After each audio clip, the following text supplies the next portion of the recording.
One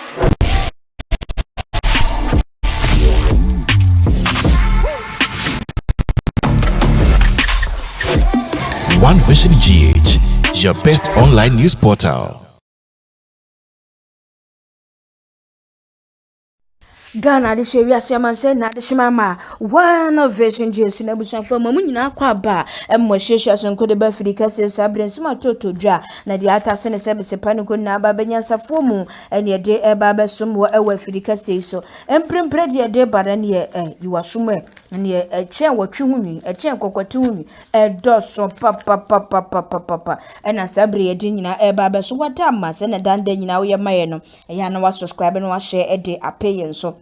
na yenso yentrimu ayede kakra na nnade ne de ne nsuo fa amanfo wo Ghana o ha ensuo fa amanfo papa ntu benya nyina bi ate ene mu videos ne ade ayaya de amede ebra we de duma kotin bi ya bete ene se nipa ba sempem yenu de so river ne yidi apoema ntem ne fa omo wo honom saa no ayira sanso aba ayi nsanwomfo omunsu huna mane pa anodo mpre akọ ntenten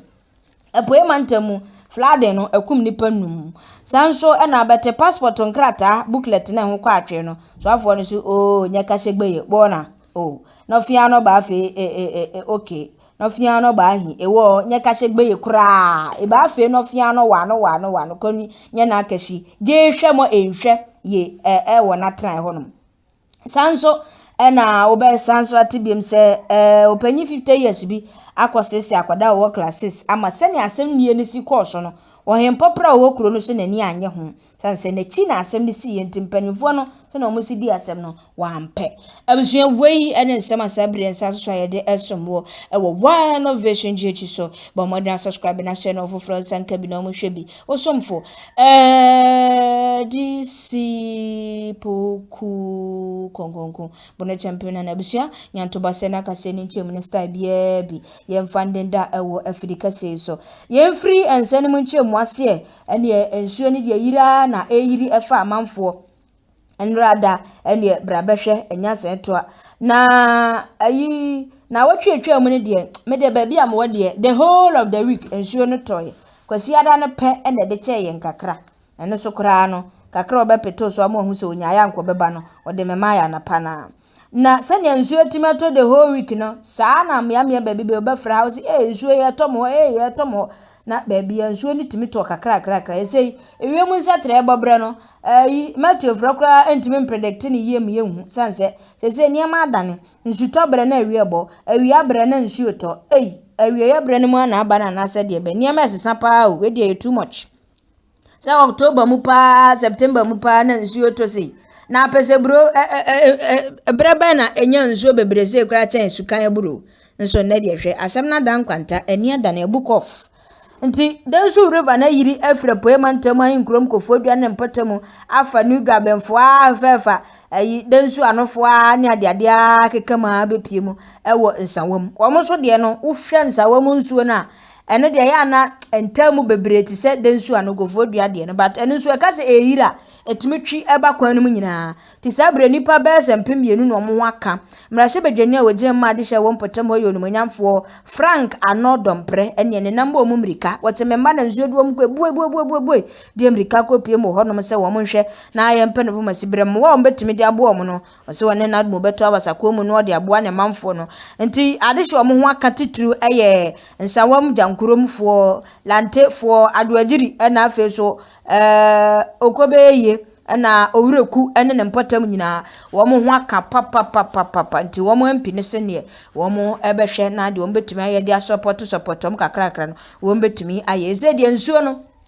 yentimi nkyere se obeto ana wonto etimi muna bisi ento emuna ketekete mampore na agiemu wa memenda de kora de na jai wa home so na be se bia wo de ache wa 30 to 1 hour nwa se tia so wo ba bi ko bi pa no ankwa na pande ane agiegu untimi nko ti sabre se ne nema esi ekoye no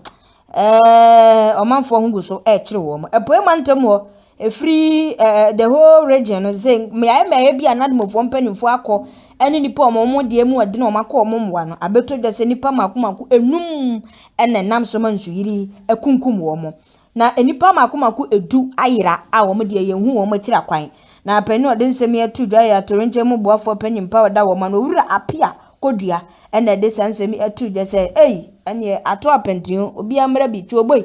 ene obi amesum bi se na yentumi mfa yensa tetentumi wohuru yanim no sanso ena atwoboy wonsom ehia nipa ehia dom nti wombesere se obi amfa na mmoa na wankasa nso bon ho so na mpanyi so titiri siwa ena obi so maso enipa bi boa papa afi bia nzo iri fa no nso ho ano so obetra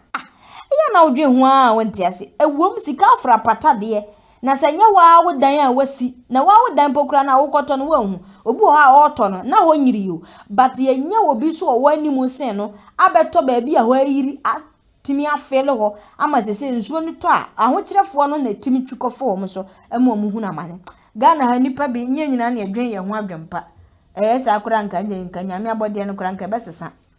amanfo adwen adwempo ne pa wono wani sikanti na okoto no afratena so na wa wo ase no wona wo bere so hu sa feeling na feri a filling station be hu nya feel ba bi nsuo fa kakra nsuo be hono mo petrol no mo ye yesa na yesa na ye den mama nkrofo brew sa rof tie se nipa 5 eyinu be dwen na du sen 10 ye hu omo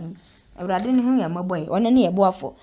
abusia wana version jesu ne ba modern subscribe na share na ofoforo nka bi do mo hwe bi ensem no a na yegusu aye kenkan ede ema afoforo no ma mento aso mfa nkwa pie mu ewo ensem foforo me no so nsuo kro na ne asharaja ene ye mehuna no ha ya jaye ayira man enura suku fo bi kura ntima nko suku amanfo ntimi nko bi timma ebi afoforo nua nko mu obi enam suo man suo de ne ko no ai de na sirim otu ne flash screen no esona pampam wu dwane ni pewu se hwene se wu dwane pe ba bia akote nsuo yi de wo kọ wakwati flash screen wudi na o patre na wo hwim anase roba bi fa na ho na eyo sa abo aten na ohuri na TV ni tom twongonwa atoranjam to weduru ba bia no adwene kora ya anoa uhu dia wonya wagya pade a wabra pa anya no se dia he na wo mfa se dia enti na ni kwaso da sani ani bri wo bi dia ekum obi fa na dia no nsuo kora keke yira fa no TV si ho nkonwa wo ho fridge wo ho wonzo wontimi nkukuru ni nyina bi TV kakra eboda no pe na ho de so ya otimi pan free da no so na pampam a wo de eko awra ho sane ne nya asem ketoa ti se ne nsuo ni se yira ba e bumba sa nra kra de anto nti no wo mafo mo ho adi kakra ene warranty boot na abehya wo de besimutu na ntu sanse nsuo no nonoma kom nyina ayemma ose medidua kakra esimo wani beba ho so na eduru menase utira nye ya na edo kwa nti assembly no wo mu eni ayi akade bi life jacket bi o me de ba manfo nti kodo aketu aba ko bi no mo wo ho na eduru o me de support adehye o mo wo asharaja kwa amianum ene wo boba ne ho nkro ne ba no o mo ho akire wo mo papa nra de kra de dutwam nso ne yiri ama abun kama fakro no so pa ya ani enyan nti sania eniema esi etie no sania nsuo ni bi eyiri efa omanfo eni ade no ene ye hwe sania amanfo ehu na mane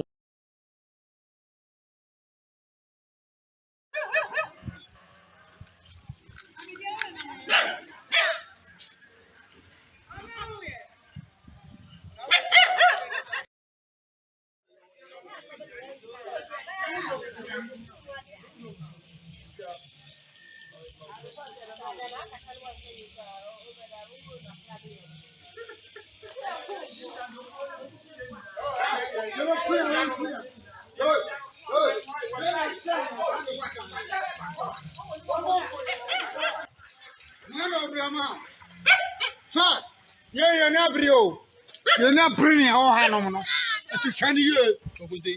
Yeah, you're not bring. Musha send us on a Artinu. Sir, Mum, why, dear? Assembly. What do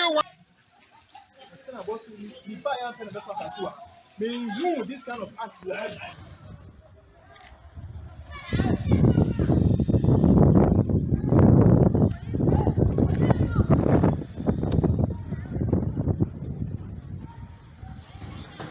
current flooding situation at Ashawanja. So the Ejupa Yemeno Kase Mijina Obi walls and a nature, as you can see. Basu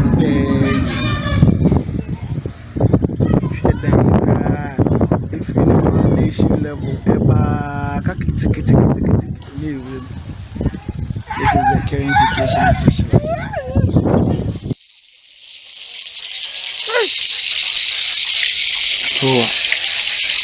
The Parepa and the Blue Jersey.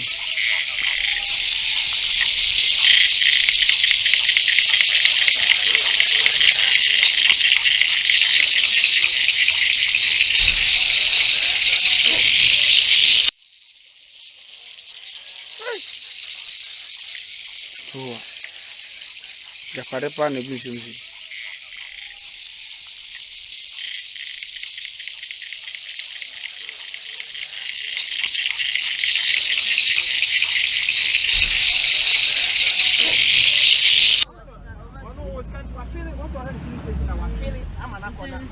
Apart from one of them, sister, this is kind of thing. No, there will be.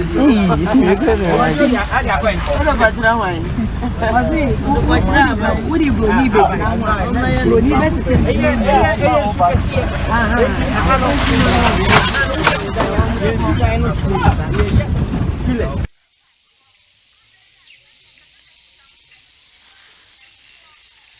I got easy too. Not be easy. You have to feel it or to feel it, you know, about to go to feel it.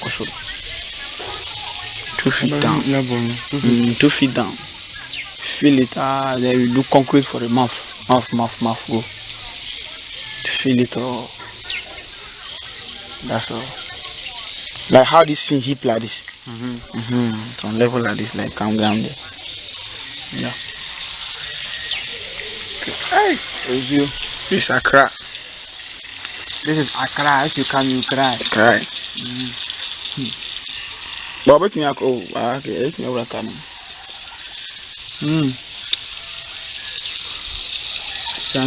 Who's here now? Any night too. If you see that, Hanamity, when you are doing it in 2012, come as a brand of Batna. Women are making a son, a bim bad. It's a problem when you're young between your stop. Now, you can't, and we are not moved to first one, no government and assassinate. Not between your first one, if not first one, now government, I ain't none to a meow. That's the same. You're more decent than you. I call people for the call. Yes, I know the four. Niabeni. Oh, yes, you don't for food. Me and me remember. Then we bring me the most important partner. I am Pinia, sent one for over here. O man so in performance here because Vietnam o mu bi da first of all ba na ye o me bu first one o mu tu anua anu me tu on na ma so no so na ye ma no aba ha se o mu tu na mo a ye ya oba bia wa so ye mo tu obi ya ye bia wa cause ye no odefo o ye odefo anka we na nka mba so de am so nyama be nkofo bebre nyama asai omujapade nso na konkofo dem enu abebre na ntumi anafi de be ntia fence wall aban ato afa yesi ya defense wall ye di ma water west for say ne be ya nkofo enkrochi to asase no ye fro bi Kingsford wa be bubu fence wall ni nyina omo ato anua akwakyire ho nyina ma ho nyina da ho pan ntini den so do ba apaya fa ho na be bedu a enso ebi ma say da den so ti ba obi ebi ma say da we de edu twem Kingsford o di soldier for or the soldier for and abegu yard more almost say amanfo fidi almost say amanfo dem ebubu e fence duane o modua o wo ye kra mesa bu aka ho o di tuo ne nam hanum sei tuo ne ade no mo di ne nam hanum sei or the soldier for and nam ha and o mo ye de o ma ye hwe de abeto ye ye de kofa he sisi ase ye so ye se ye sorry na ni soldier for na e bibia ye be ka say ye bu mra so eye de na aban japade na police for mo nim pa na mama estate developer abe take over a soldier for crap kan no me di soldier for take care ban asase sa ni problem wa ha enam ha o di soldier for enam ha ena omo ye de omo aye hwe de abeto ye de kofa he sisi ase ye se ye sorry na ni soldier for na e bibia ye be ka se ye bu mra so eye de na aban japade na police for mo nim pa na mama estate developer abe take over a soldier for crap kan no me di soldier for take care ban asase sa ni ye problem wa ha ye problem wa ha Okay.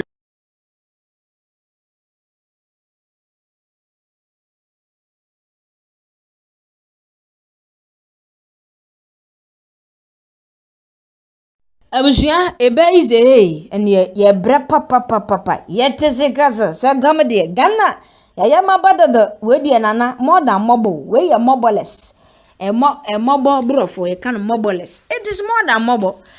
we hwe nipa da sa nipa huna mana nso ebupas ensuo so de wakaso wo base ya no bagawa ya ye nchele wo base ebupase ya abu nkamfa tsania oyefunu ya wutumi ebu di chi nyina e wo fom na do ho bro fom ne ade no sa na nso wo ba sa ohun obi amabo ti sa bre se ne nemesi kon Ghana mpanimfo yesremo monka bi ma Ghana fo mo nso yiri fo mo fam nansi fom eduru ba bi amo anya ne sa enye yie abusia one version Jesus ne ba modan subscribe na share na foforo nsanka bi no mo hwe bi Ghana twem ne twa certificate po ya na fata fifi ba bi a na sem ne atase ne sebese pa ne go na baba nyansafo mu ene de som wo ma me nkoto aso nkopie ma wo passport office na nsentem ya tutu ni kofodua monten so kra ne ba nsa na nso be yira fo mu wo mo de betu da say booklet no gni no aye betrotru din du photo atare mu ne ade de hwan ya bom ene expiring date atum ne ade no date of issue afedia wom kwa okro mu nya bi na urade ayi waduma pra kwantu papa ya aduru ho yesi kwa ya passport bra ne ade ukoduru ho a yesi book asa we do ade ba hefia baifo enye fia baifo bia wo man ayetim ye ntoto ye ne niam na nye Ghana aban de ka ntine okafo nidi secretary obi ahun woka we die okafo nidi dabi yesi na mu akwa didi maya ne yesan ka foforo agu omo support ya na do omo ma ebiem this year tie ka dada ne Ghana ye ka dene ne se sa wo se hwe mo mpanyin ke guno so no na kwanto bebrebe ne de tumpa chese munye sika mfa so to take it ba kokra ya san ne bo de ne papa na o passport ne nti munye en hoso munye sika mfa ntobuku ne bi ngwo ma Ghana fo me yeso si ehun wo problem de ade akra ni a na manfo na mo kwanse ntente no akakra goro boys no mo namu saa ne atwefom saa nsem ne nketenkete saa na manipa ko nanim kura ne yesanso ate gogogo ne abahwefom pu anya ma bebre na atochema na mbom so afo no ma me sheri ayoko botwe wade na no abafo ye ho kakra ozi ka wore kafo baby ka wore ebe kakra ebebu ya tu se ya ama yangasa ye de bebre ho ewokuremu enche kra amanfo de ebe espayo esre mo nkofa mra obi chances apie obi anya invite bi obekọ obi anya ito obi a Ghana fo anini abrochire mako no omompe na nyame aye na dom ode no mfra mekọ ho kakra adisi was there some na so wakwa ba o se dabi ye ni ayi de be ma passport krata ani wo dabi montoto mo niam ayi na we de enye ne mguase abusua one version Jesus ne ba modan subscribe na share na foforo nsanka bi na wonhwe bi ye nto aso nkopie ma wa ensam foforo mu na maami nkonko wie ewo akoda classes ni abaya bi a papa panyin bi ato na mo na ya 50 years old man na akono bone anyina fofora ma akoda mfie classes ni akoda ne mfie ndie yensankan wako ss no na awrahosamin wamahina wo kwu apredan wo ho na asemisi potin na nana apredu somua wotoso mienu wose woni ho asem ni si nachi no mpanimfo wo ho de asaja ne wo kọ baabi a wani hyeda ni wachi sa nti wojam se ne mpanimfo ni asem no na baabi okọ bia no wo beba nti no wonte asem no bi na ohwe se ne mpanimfo na ye nsa no trokana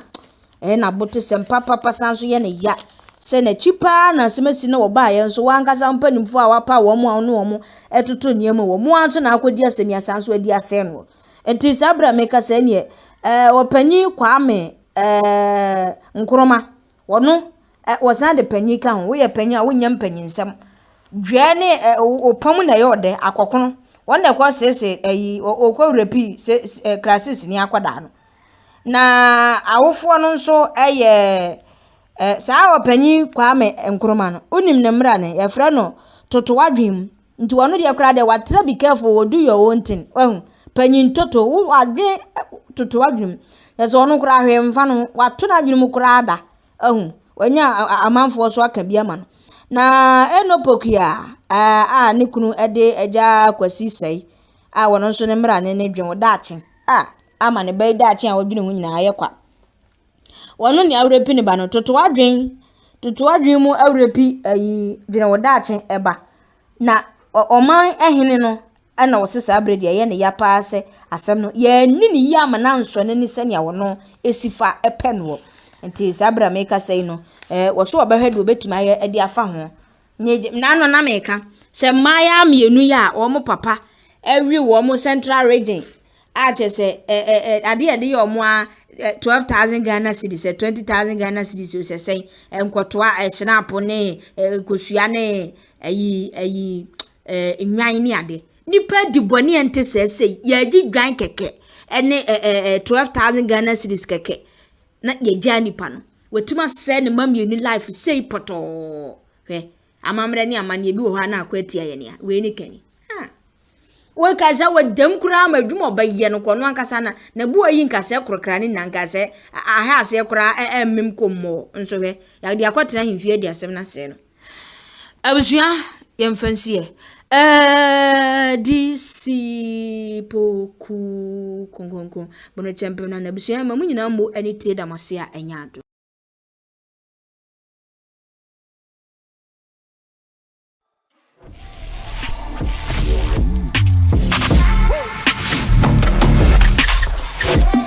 One Vision GH, your best online news portal.